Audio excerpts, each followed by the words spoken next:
Buenas tardes. Muchas gracias. Hoy estoy acá para decirles que Occidente está en peligro. Está en peligro porque aquellos que supuestamente deben defender los valores de Occidente se encuentran cooptados por una visión del mundo que inexorablemente conduce al socialismo y, en consecuencia, a la pobreza. Lamentablemente, en las últimas décadas, motivados por algunos deseos bien pensantes de querer ayudar al prójimo y otros por el deseo de pertenecer a una casta privilegiada, los principales líderes del mundo occidental han abandonado el modelo de la libertad por distintas versiones de lo que llamamos colectivismo. Nosotros estamos acá para decirles que los experimentos colectivistas nunca son la solución a los problemas que aquejan a los ciudadanos del mundo, sino que por el contrario son su causa. Créanme, nadie mejor que nosotros los argentinos para dar testimonios de estas dos cuestiones. Cuando adoptamos el modelo de la libertad, allá por el año 1860, en 35 años nos convertimos en la primer potencia mundial, mientras que cuando abrazamos el colectivismo, a lo largo de los últimos 100 años, vimos cómo nuestros ciudadanos comenzaron a empobrecerse sistemáticamente hasta caer en el puesto número 140 del mundo.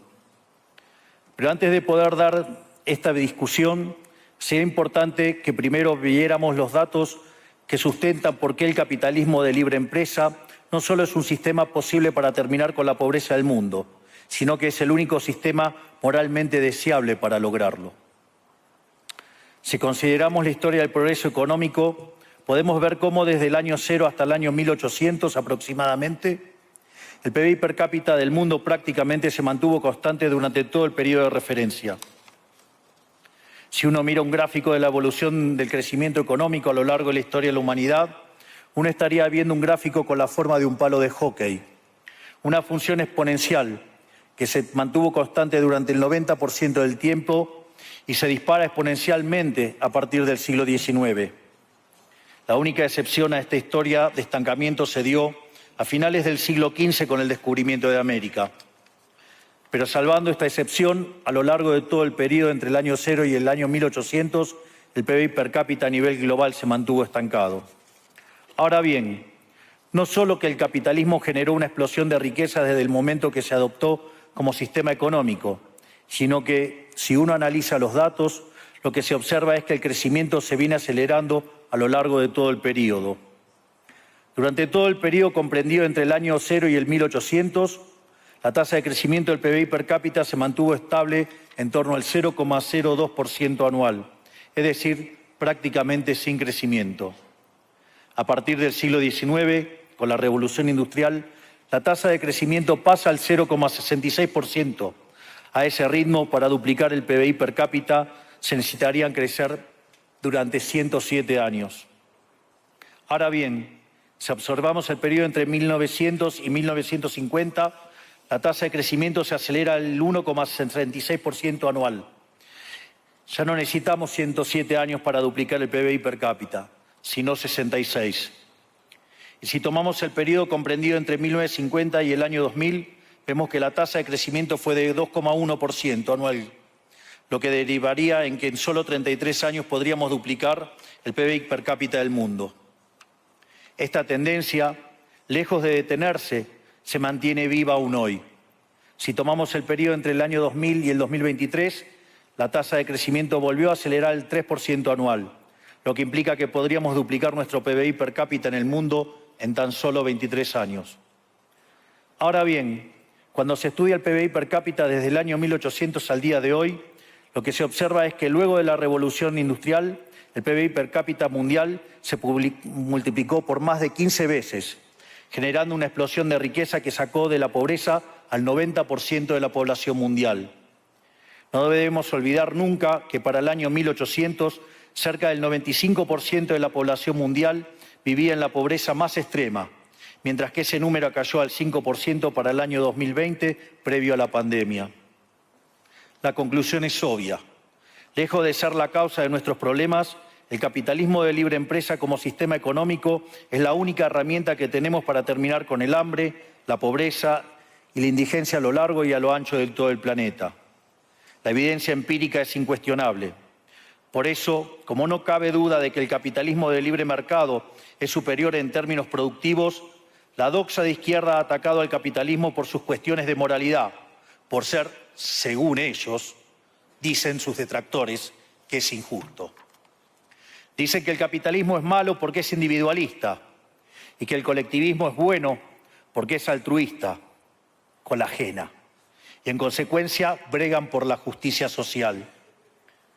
Pero este concepto que en el primer mundo se ha puesto de moda en la última época, en mi país es una constante del discurso político desde hace más de 80 años. El problema es que la justicia social no es justa, sino que tampoco aporta al bienestar general. Muy por el contrario, es una idea intrínsecamente injusta, porque es violenta. Es injusta porque el Estado se financia a través de impuestos y los impuestos se cobran de manera coactiva. ¿O acaso alguno de nosotros puede decir que paga los impuestos de manera voluntaria? Lo cual significa que el Estado se financia a través de la coacción y que a mayor carga impositiva, mayor es la coacción, menor es la libertad. Quienes promueven la justicia social parten de la idea de que el conjunto de la economía es una torta que se puede repartir de una manera distinta. Pero esa torta no está dada, es riqueza que se va generando en lo que, por ejemplo, Israel Kirzler llama un proceso de descubrimiento de mercado. Si el bien o servicio que ofrece una empresa no es deseado, esa empresa quiebra a menos que se adecúe a lo que el mercado le está demandando. Si genera un producto de buena calidad a un buen precio atractivo, le va a ir bien y va a producir más. De modo que el mercado es un proceso de descubrimiento en el cual el capitalista encuentra sobre la marcha el rumbo correcto. Pero si el Estado castiga al capitalista por tener éxito y lo bloquea en este proceso de descubrimiento, destruye sus incentivos y las consecuencias de ello es que va a producir menos y la torta será más chica, generando perjuicio para el conjunto de la sociedad. El colectivismo, al inhibir estos procesos de descubrimiento y al dificultar la apropiación de lo descubierto, ata al emprendedor de las manos y le imposibilita producir mejores bienes y ofrecer mejores servicios a un mejor precio. ¿Cómo puede ser entonces que desde la academia, los organismos internacionales, la política y la teoría económica se demonice un sistema económico que no solo ha sacado de la pobreza más extrema el 90% de la población mundial y lo hace cada vez más rápido, sino que además es justo y moralmente superior? Gracias al capitalismo de libre empresa, hoy el mundo se encuentra en su mejor momento. No hubo nunca en toda la historia de la humanidad un momento de mayor prosperidad que el que vivimos hoy. El mundo de hoy es más libre, más rico, más pacífico y más próspero que en cualquier otro momento de nuestra historia. Esto es cierto para todos, pero en particular para aquellos países que son libres, donde respetan la libertad económica y los derechos de propiedad de los individuos. Porque aquellos países que son libres son 12 veces más ricos que los reprimidos. El decil más bajo de la distribución de los países libres vive mejor que el 90% de la población de los países reprimidos. Tiene 25 veces menos cantidad de pobres en el formato estándar y 50 veces menos en el formato extremo. Y por si eso fuera poco, los ciudadanos de los países libres viven un 25% más que los ciudadanos de los países reprimidos. Ahora bien, para entender qué venimos a defender es importante definir de a qué hablamos nosotros cuando hablamos de libertarismo. Para definirlo, retomo las palabras del máximo prócer de las ideas de la libertad de Argentina, el profesor Alberto Venegas Lynch, dijo que dice: el libertarismo es el respeto irrestricto del proyecto de vida del prójimo, basado en el principio de no agresión y en defensa del derecho a la vida, a la libertad y a la propiedad, cuyas instituciones fundamentales son la propiedad privada, los mercados libres de intervención estatal, la libre competencia, la división del trabajo y la cooperación social, donde solo se puede ser exitoso sirviendo al prójimo con bienes de mejor calidad a un mejor precio. Dicho de otro modo, el capitalista, el empresario exitoso, es un benefactor social que, lejos de apropiarse de la riqueza ajena, contribuye al bienestar general. En definitiva, un empresario exitoso es un héroe. Este es el modelo que nosotros estamos proponiendo para la Argentina del futuro. Un modelo basado en los principios fundamentales del libertarismo: la defensa de la vida, de la libertad y de la propiedad. Ahora bien, Si el capitalismo de libre empresa y la libertad económica han sido herramientas extraordinarias para terminar con la pobreza en el mundo, y nos encontramos hoy en el mejor momento de la historia de la humanidad, vale la pena preguntarse ¿por qué digo entonces que Occidente está en peligro? Digo que Occidente está en peligro justamente porque en aquellos países que deberíamos defender los valores del libre mercado, la propiedad privada y las demás instituciones del libertarismo, sectores del establishment político y económico, algunos por errores en su marco teórico y otros por ambición de poder, están socavando los fundamentos del libertarismo, abriéndole las puertas al socialismo y condenándonos potencialmente a la pobreza, a la miseria y el estancamiento. Porque nunca debe olvidarse que el socialismo es siempre y en todo lugar un fenómeno empobrecedor, que fracasó en todos los países que se intentó. Fue un fracaso en lo económico, fue un fracaso en lo social, fue un fracaso en lo cultural y además asesinó a más de 100 millones de seres humanos. El problema esencial de Occidente hoy es que no solo debemos enfrentarnos a quienes, aún luego de la caída del muro y la evidencia empírica abrumadora, siguen bregando por el socialismo empobrecedor, sino también a nuestros propios líderes, pensadores y académicos que, amparados en un marco teórico equivocado, socavan los fundamentos del sistema que nos ha dado la mayor expansión de riqueza y prosperidad de nuestra historia. El marco teórico al que me refiero es el de la teoría económica neoclásica, que diseña un instrumental que, sin quererlo, termina haciendo funcional la intromisión del Estado, el socialismo y la degradación de la sociedad.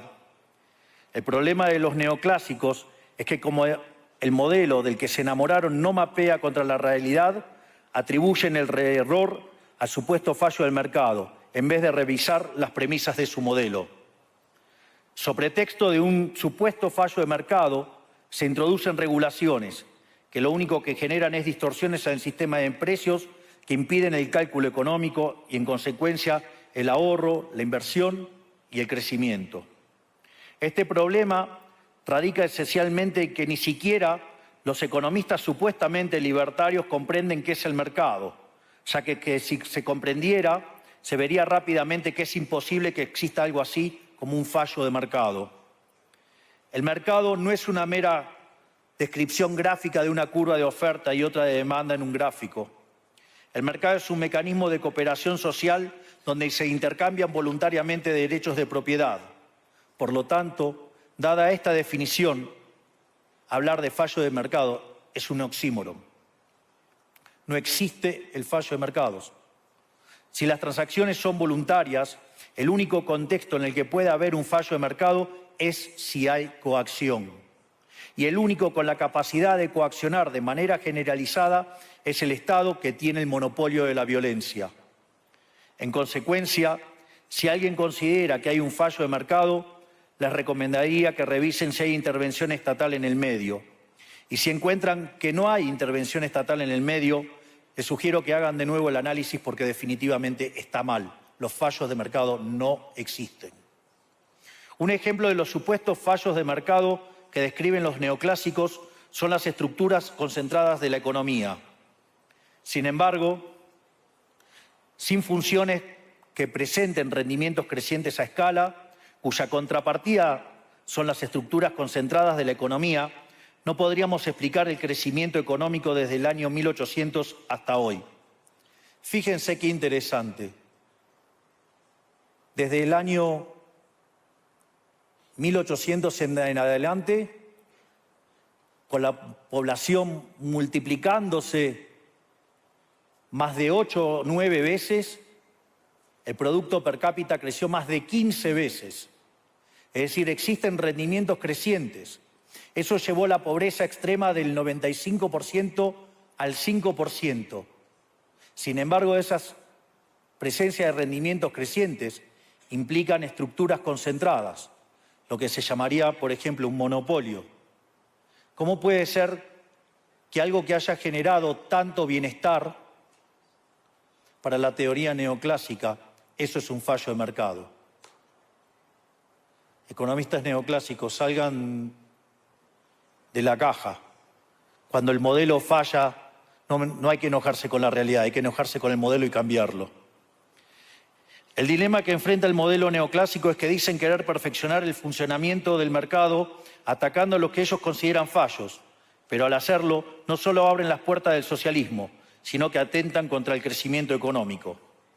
Ejemplo, regular monopolios, destruirle las ganancias y destrozar los rendimientos crecientes, automáticamente destruiría el crecimiento económico. Dicho de otro modo, cada vez que ustedes quieran hacer una corrección de un supuesto fallo de mercado, inexorablemente, por desconocer lo que es el mercado o por haberse enamorado de un modelo fallido, están abriendo las puertas al socialismo y están condenando a la gente a la pobreza. Sin embargo, frente a la demostración teórica de que la intervención del Estado es perjudicial, la evidencia empírica de que fracasó porque no podía ser de otra manera, la solución que propondrán los colectivistas no es mayor libertad, sino es que es mayor regulación, generando una espiral descendente de regulaciones hasta que todos seamos más pobres y a la vida de todos nosotros dependa de un burócrata sentado en una oficina de lujo. Dado el estrepitoso fracaso de los modelos colectivistas y los innegables avances del mundo libre, los socialistas se vieron forzados a cambiar su agenda. Dejaron atrás la lucha de clases basada en el sistema económico para reemplazarla por otros supuestos conflictos sociales igual de nocivos para la vida en comunidad y para el crecimiento económico. La primera de estas nuevas batallas fue la pelea ridícula y antinatural entre el hombre y la mujer. El libertarismo ya establece la igualdad entre los sexos. La piedra fundacional de nuestro credo dice que todos los hombres somos creados iguales, que todos tenemos los mismos derechos inalienables otorgados por el Creador, entre los que se encuentran la vida, la libertad y la propiedad. En lo único que devino esta agenda del feminismo radical es en mayor intervención del Estado para entorpecer el proceso económico, darle trabajo a burócratas que no le aportaron nada a la sociedad, sea en formato de ministerios de la mujer o organismos internacionales dedicados a promover esta agenda. Otro de los conflictos que los socialistas plantean es del hombre contra la naturaleza. Sostienen que los seres humanos dañamos el planeta y que debe ser protegido a toda costa, incluso llegando a abogar por mecanismos de control poblacional o en la agenda sangrienta del aborto. Lamentablemente, estas ideas nocivas han pregnado fuertemente en nuestra sociedad. Los neomarxistas han sabido cooptar el sentido común de Occidente. Lograron esto gracias a la apropiación de los medios de comunicación, de la cultura, de las universidades y sí, también de los organismos internacionales. Este último caso es el más grave, tal vez, porque se trata de instituciones que tienen enorme influencia en las decisiones políticas y económicas de los países que integran esos organismos multilaterales. Por suerte, somos cada vez más los que nos atrevemos a levantar la voz, porque vemos que si no combatimos frontalmente estas ideas, el único destino posible es que cada vez vamos a tener más Estado, más regulación, más socialismo, más pobreza, menos libertad y, en consecuencia, peor nivel de vida. Occidente, lamentablemente, ya comenzó a transitar este camino. Sé que a muchos les puede sonar ridículo plantear que Occidente se ha volcado al socialismo, pero solo es ridículo en la medida que uno se restringe a la definición económica tradicional del socialismo, que establece que es un sistema económico donde el Estado es el dueño de los medios de producción. Esta definición debería ser, desde mi punto de vista, actualizada a las circunstancias presentes. Hoy los Estados no necesitan controlar directamente los medios de producción para controlar cada aspecto de la vida de los individuos. Con herramientas como la emisión monetaria, el endeudamiento, los subsidios, el control de la tasa de interés, los controles de precios y las regulaciones para corregir los supuestos fallos de mercado pueden controlar los destinos de millones de seres humanos. Así es como llegamos al punto en el que, con distintos nombres o formas, buenas partes de las ofertas políticas generalmente aceptadas en la mayoría de los países de Occidente son variantes colectivistas. Ya sea que se declamen abiertamente comunistas, fascistas, nazis, socialistas, socialdemócratas, nacionalsocialistas, demócratas cristianos, keynesianos, neokeynesianos, progresistas, populistas, nacionalistas o globalistas. En el fondo, no hay diferencias sustantivas. Todos sostienen que el Estado debe dirigir todos los aspectos de la vida de los individuos. Todas definen un modelo contrario al que llevó a la humanidad al progreso más espectacular de su historia. Nosotros venimos hoy aquí a invitar a los demás países de Occidente a que retomemos el camino de la prosperidad, la libertad económica, el gobierno limitado y el respeto irrestricto de la propiedad privada son elementos esenciales para el crecimiento económico. Este fenómeno de empobrecimiento que produce el colectivismo no es una fantasía, ni tampoco fatalismo. Es una realidad que los argentinos conocemos muy bien desde hace por lo menos 100 años. Porque ya lo vivimos, ya pasamos por esto, porque como dije antes, desde que decidimos abandonar el modelo de la libertad que nos había hecho ricos, estamos atrapados en una espiral descendente donde cada día somos más pobres. Esto es, ya lo vivimos nosotros y estamos acá para alertarlos acerca de lo que puede pasar si los países de Occidente, que se hicieron ricos con el modelo de la libertad, continúan por este camino de servidumbre. El caso argentino es la demostración empírica de que no importa cuán rico seas, cuántos recursos naturales tengas, no importa cuán capacitada esté la población, ni cuán educada sea, ni cuántos lingotes de oro haya en las arcas del Banco Central. Si se adoptan medidas que entorpecen el libre funcionamiento de los mercados, la libre competencia, los sistemas de precios libres, si se entorpece el comercio, si se atenta contra la propiedad privada, el único destino posible es la pobreza. Por lo tanto, para finalizar, quiero darles un mensaje a todos los empresarios aquí presentes y a los que no están, pero nos están siguiendo desde todas partes del planeta. No se dejen amedrentar ni por la casta política ni por los parásitos que viven del Estado. No se entreguen a una clase política que lo único que quiere es perpetuarse en el poder y mantener sus privilegios. Ustedes son benefactores sociales, ustedes son héroes, ustedes son los creadores del periodo de prosperidad más extraordinario que jamás hayamos vivido. Que nadie les diga que su ambición es inmoral. Si ustedes ganan dinero es porque ofrecen un mejor producto a un mejor precio, contribuyendo de esa manera al bienestar general. No cedan al avance del Estado. El Estado no es la solución. El Estado es el problema mismo. Ustedes son los verdaderos protagonistas de esta historia y sepan que a partir de hoy cuentan con Argentina como un aliado incondicional. Muchísimas gracias y ¡viva la libertad, carajo!